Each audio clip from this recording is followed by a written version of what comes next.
Michael, good to be together again. I didn't say welcome home because we're not in your home today.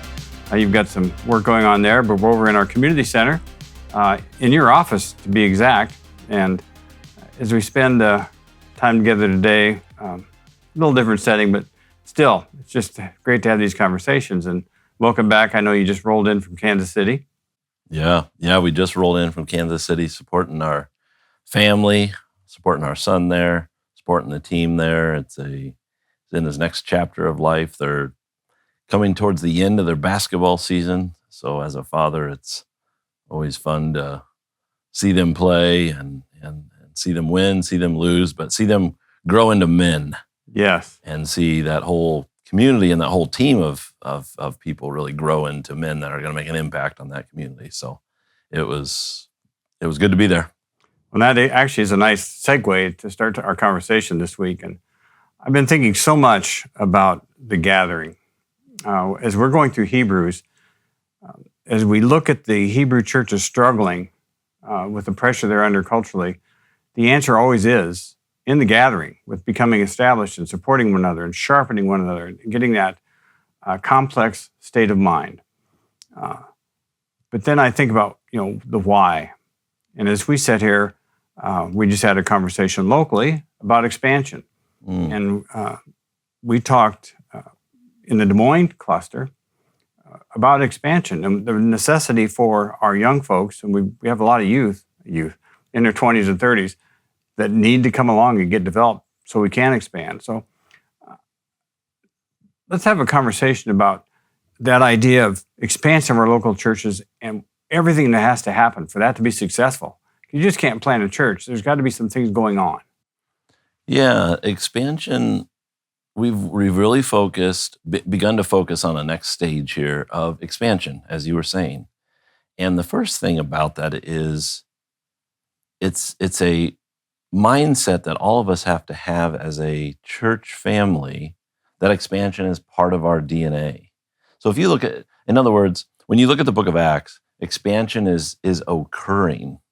It's continuing to occur rather than what most churches think about is having a gathering, which is building a building and creating events on a weekly basis, and everyone comes there. And that's easy to do because you need such a small number of trained people. You're a pastor, and you can start a church versus having elders in place. Yeah, versus having elders and other leaders, hosts. What we are to fulfill the Great Commission by a multiplication of churches. That's how you fulfill the Great Commission. And so the expansion strategy then is first and foremost to establish more people, more leaders in particular. So we have segmented it up into phases. And the first phase here is twofold. First phase is getting more healthiness in our clusters and in our churches. So we're doing some rearranging. And then the second part we're doing is we're inserting in some leadership, some strong leadership efforts within the network that are going to establish more people in their life work and in their role in the network, and then build them up and churn them out so that they can start new churches, new families within the network. One of the things, I've had conversations with one of our leaders that he had the opportunity to sit at the feet of the apostles, so to speak, where he got to spend a lot of time with Jeff Reed. And he said, that's an experience that everybody needs. And I know that's part of one of the phases you're looking at is getting your time to spend with emerging leaders to get that foundation, the DNA poured into them. Yeah.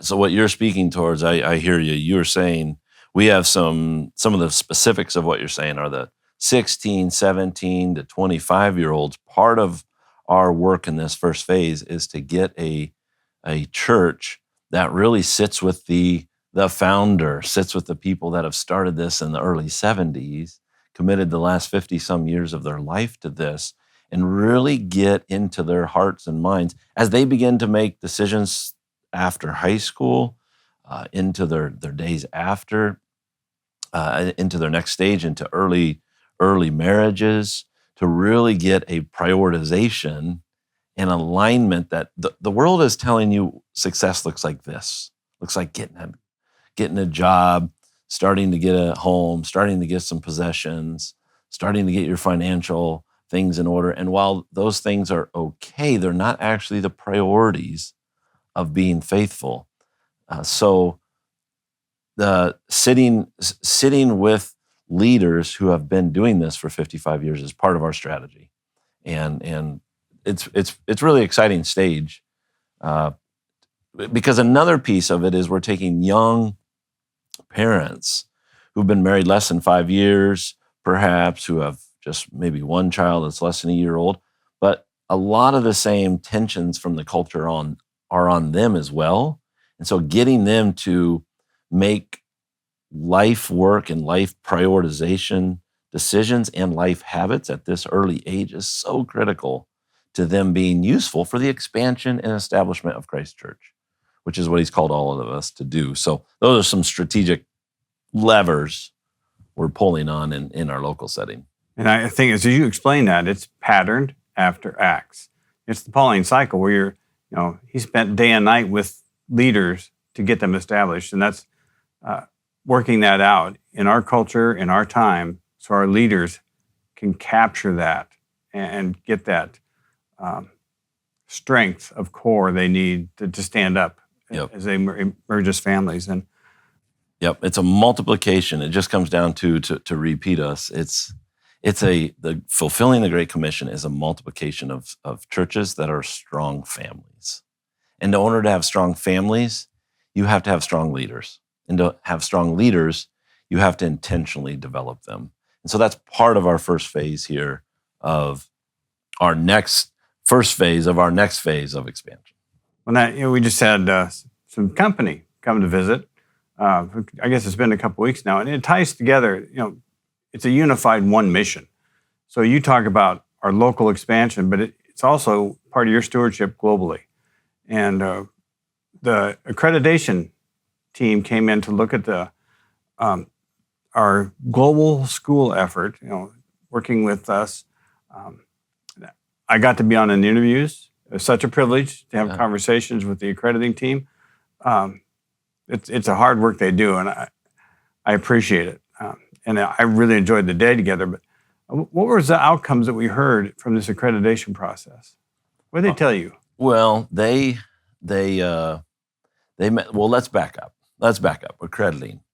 Accrediting is simply. And that's my world. Most people don't live there. Yeah, accrediting is simply a stamp that says this is trustworthy.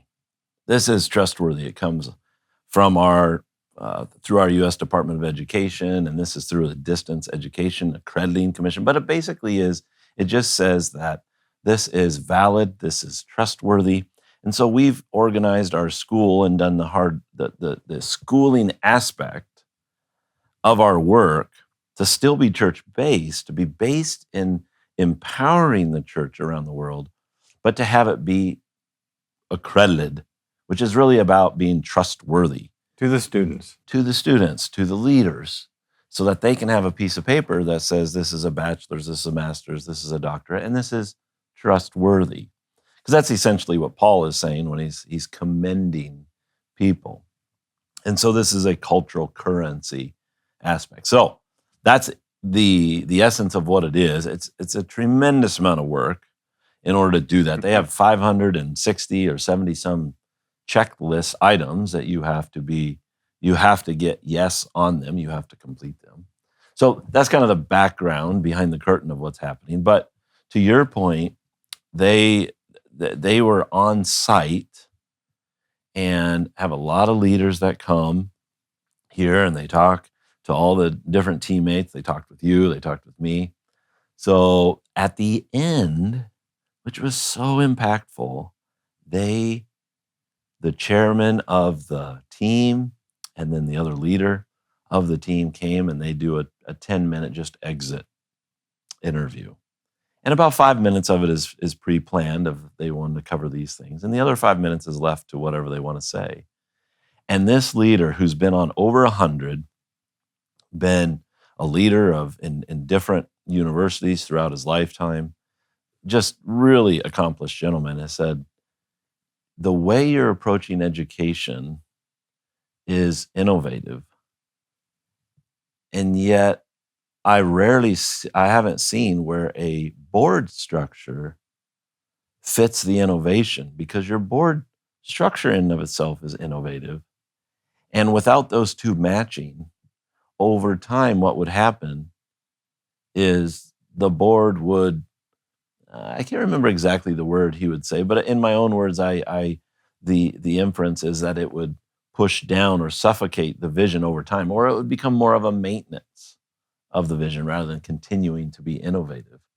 So he just simply wanted to say, innovative ideas on education, innovative board that helps support the vision of it, and I've rarely seen it. And in order to keep that innovation, you're going to need to keep that innovative board structure that you have. So I think what he was saying from an institutional or from a accrediting position was that innovation of vision, innovation with the board. But another way, what I interpreted it from a paradigm, from a Book of Acts standpoint, was you've got a huge mission of empowering the church while having teams that support that vision is critical. It's essentially what Paul and his team did. Well, in the conversations, I got to sit in as a board member, chairman of the board, and have those conversations with them. First, it was really pleasant to be asked, because rarely are we asked. They just look at us and say, that doesn't match the standard, so it's bad. And the second part was the respect and the honor I felt in the conversation with them, that it was just engaging and empowering. And we ate up our time really fast. And so I really appreciate the team that came. And as you said, that's a cultural necessity. And yet, on the backside, we got a reaffirming message that somebody can see, well done, keep at it.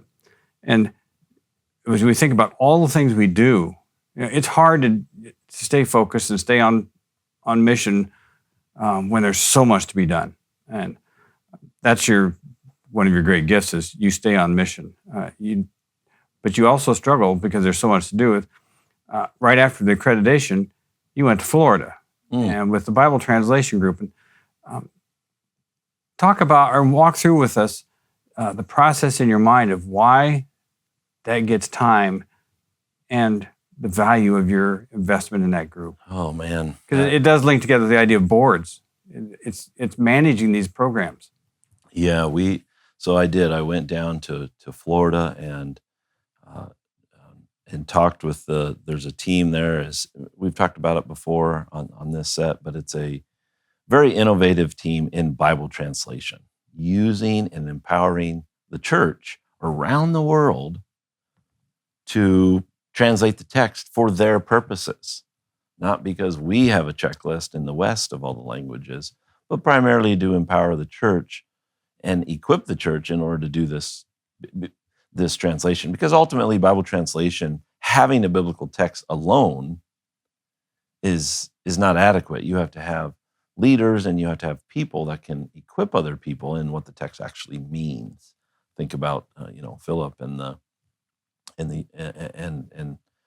his work in the New Testament. So we went there, but what immediately gets pulled in is this idea of the boards. And so I'm often talking about, what is the purpose of a board?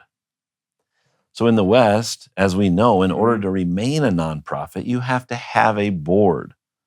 You have to have a board structure by law to meet IRS standards in order to maintain your nonprofit status. And then there's some other regulations that in the States, if you want other stamps of approval, then they have recommendations of boards. And so you have the IRS standards built on top of other standards and other standards built on top of those standards. And if you're not careful, or another way to say it is most boards, all they do is try to meet those standards. And that's what's fiduciary. But What we really have to do is we have to pull in the biblical standards of what it means to function as teams and as teams of teams and to build Christ Church as a family.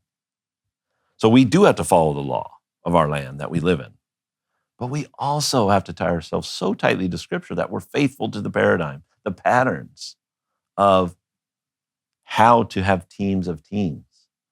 And so I spent a considerable amount of time, again, talking about that with the Bible translation leaders and there's so much great work to talk about in there, but that's to tie it back into the accreditation conversation.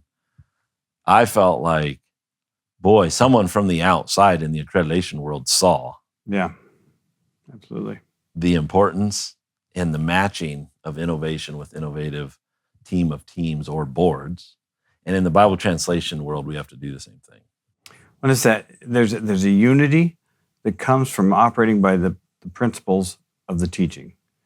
And you just described living in the world with honor and respect to the rules we have to maintain operation under within the principles of Scripture and keeping those together. And it's so easy to let those veer apart.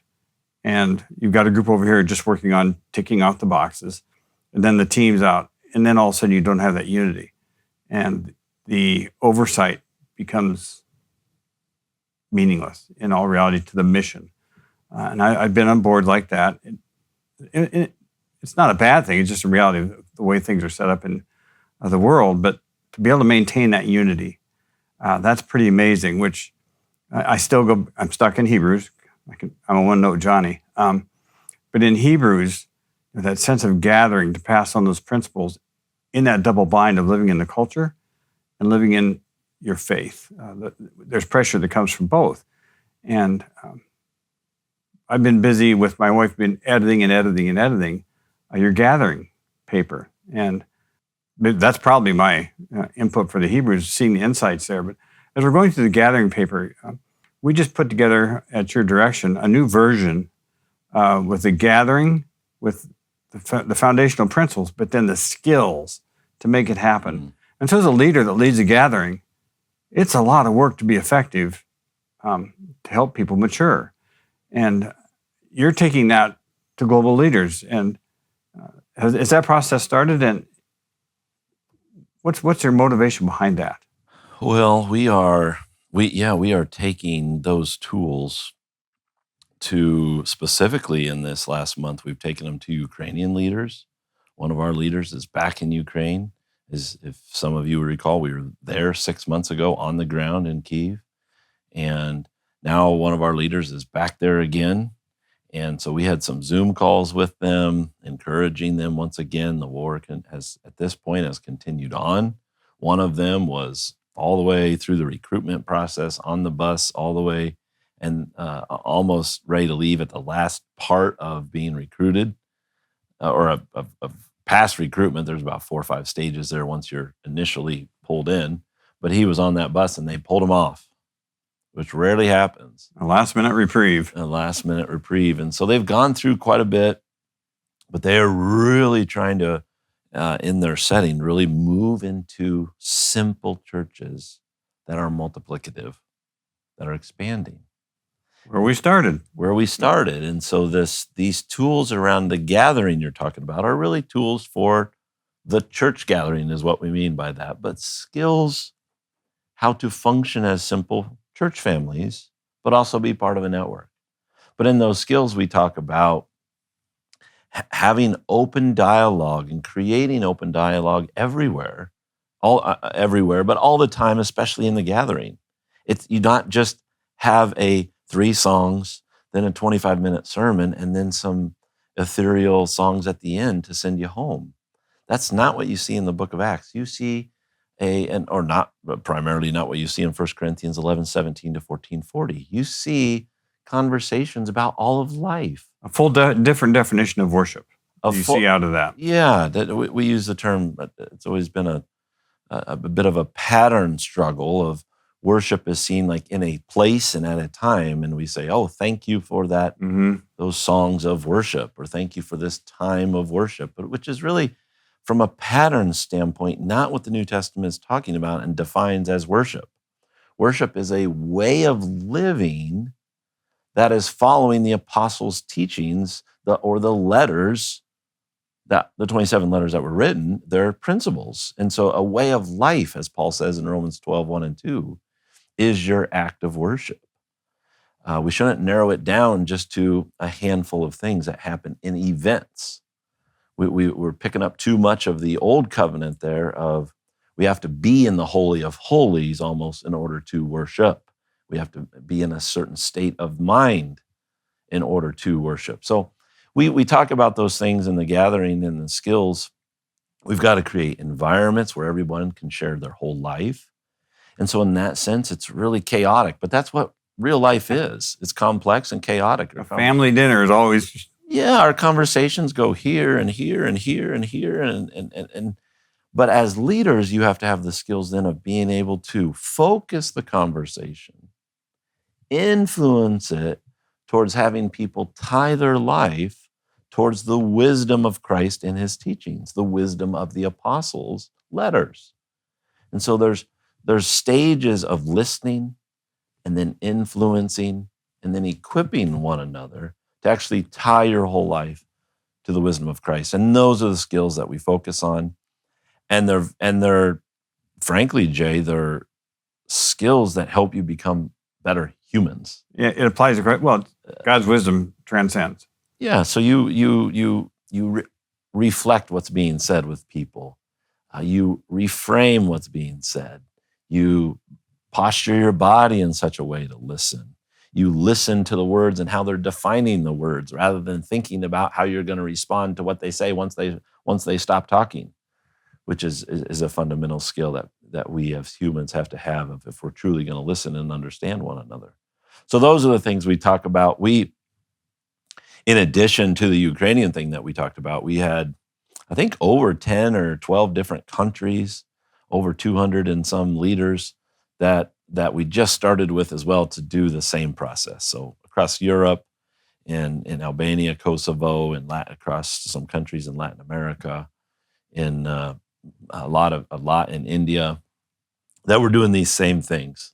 How to build simple churches that have these gatherings, that function as families, but move people deeply into their lives in a way of worship that's tied to the teachings of the New Testament. And it's in that setting is where the establishment occurs, preparing the saints for the work of the service. And to be effective, that there are skills that are very helpful to move that along. And it's hard to define, but when it happens, the Spirit moves amongst, that transcendent becomes so obvious on when you are truly dining with Christ. You're fulfilling his mission as a church, helping people develop just life skills to be better at working together as a family. Yeah, that whole you're speaking towards, it's hard to define. How does the Spirit work, or how does the Spirit manifest in us? Boy, there's so much there that you look at. The Spirit does break through yet in miracles. He does break through and pave the way and show up in dreams and in visions, and he defies the laws that God has set up originally when he created the world. He defies those laws yet by breaking through in miracles. But he also is alive in as we create from a human side of Romans 12, the human side of gathering regularly around his teachings and discussing it, following the direction of our leaders who are embedded their lives in it, our individual lives and habits of stirring our way of life, our worship. As we do all those things and gather with his church to talk and to line our lives up with his principles, the Spirit has fertile ground to work with. And we see it happening when people have strongholds in their life and they're broke through. And strongholds can be big strongholds or small strongholds. Smaller in the sense of It's a way of thinking. People have a way of thinking about something, and they've thought that way for 20 years. Mm-hmm. And through the course of time, the Spirit breaks through and has them think completely different. For example, about we've had some here recently that have Holy Communion, and the whole phrases we use around it that make it more a religious activity rather than a building up of each other in the gospel and its teachings, which is exactly what Paul's talking about in 1 Corinthians 11:17 to 14:40 is not to create artificial and religious activity in our gatherings, but rather do things that build each other up and tie each other to the teachings. And then the outcome when the Spirit moves through the process is hope, is what you see. As people are trying to just live life, it can be crushing. And when the Spirit gives that power, that we see Paul talk about the power of Christ, you can see that in the gathering, and all of a sudden there's hope. I can do this, and that's beautiful to watch in from the world and say, why are they hopeful when it's not hopeful? Yeah. And speaking of hope, it's almost February 18th, about time for the Global Summit. I sound like I'm doing a PSA, a public service announcement, but let's talk about the summit. I'm very excited for what's coming down the road. It's different than over the years of tradition, what it might look like. So what's your goal and what do you want to accomplish through the summit? Okay, through the summit. So our global TWCA, the Way of Christ and His Apostles Summit, is coming up, as you said, end of February here, February 18th, 19th. We happens for about 10 days. We have leaders from all over the world coming, and they stay in our homes. They eat our food. They dine with us. They're in sessions and equipping and strategy sessions for the first 4 or 5 days to gather through the weekend in our gatherings. We're actually going to go out to a farm one of the nights, probably in the first week. So that's going to be a fun little new thing we're going to do this year. Is we're going to go out to a farm and I'm going to talk some about agriculture and that'll be a fun aspect. Mix their worlds together for them so they can see your tent making. yeah, to see my tent making and see roots.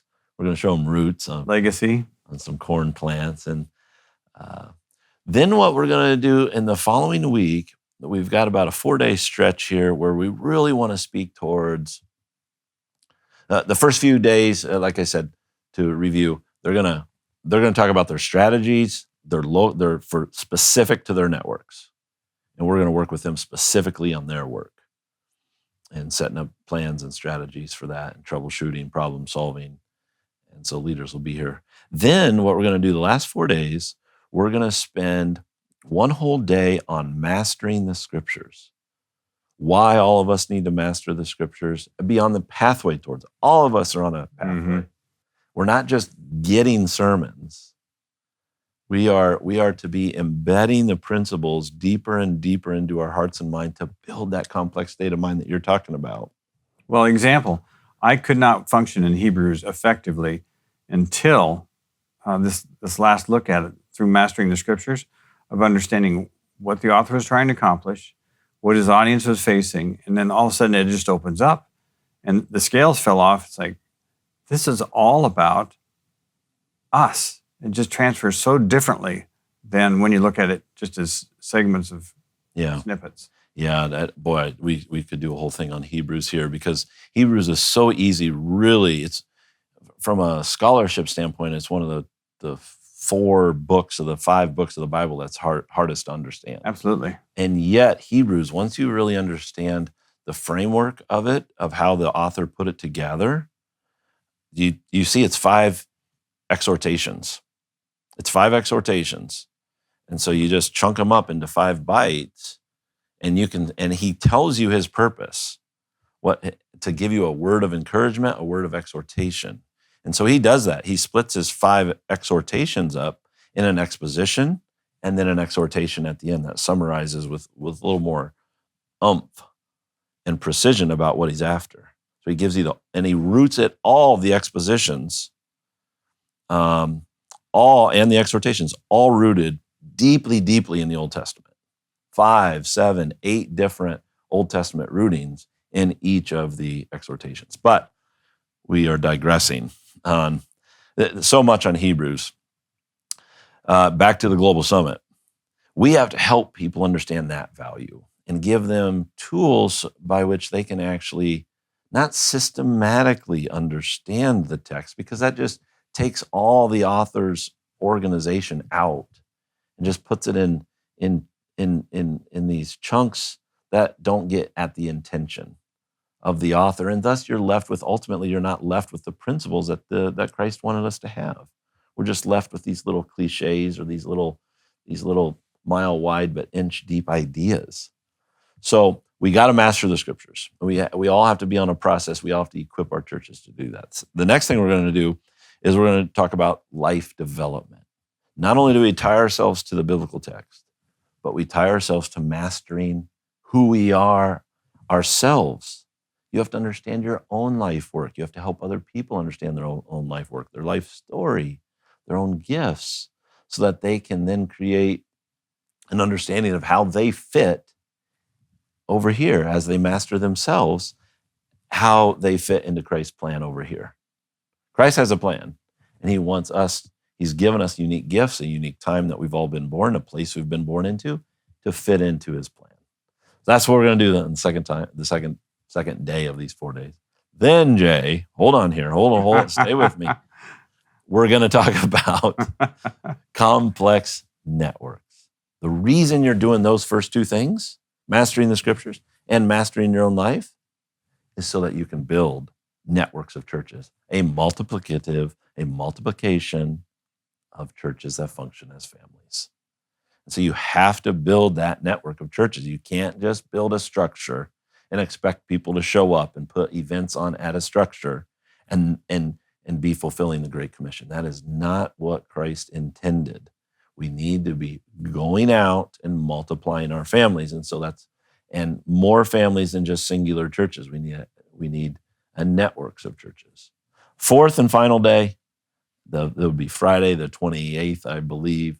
We'll go around the world and encourage each other by seeing what's happening in each civilization. We'll talk to them. And then we're going to end with a big banquet feast. We're going to talk about why we are rooting these ideas. We're in the stage of rooting. We got some neat ideas planned for that evening, and we're going to celebrate. We're going to have fun. We're going to drink together. We're going to eat together. It's 1 Corinthians 11:17 and 14:26. It uses the word when you come together to eat, and it uses this Greek word rather, deipnon, I think it is. I don't know how to say it, but it means when you come together to eat. He's talking about the gathering, and it's really can be translated as a feast or banquet or your finest foods. Yeah, foreshadowing of the feast. Yeah, it's not just a wafer. It's not just a shot glass. It's a feast. It's a feast. It's a food. So we're going to mirror that in our time at our Global Summit. It's going to be a marvelous time of celebration together. And that's one of the principles, is operating congruently, that faithful in everything we do, so it's not disjointed. And so when we have a feast, it's the feast. It's the bread, it's the cup, it's the gathering where we're coming together as family. Yeah. And it's something to behold, something to be part of. And I know the impression that sends back across the networks is life-changing. Yeah. Looking very forward to this. For everybody that's listening, be praying for the energy and the focus of all the leaders that are here, because it's a big task and a lot of traveling taking place. So look forward to the next couple weeks, and till we meet again, further up and further in.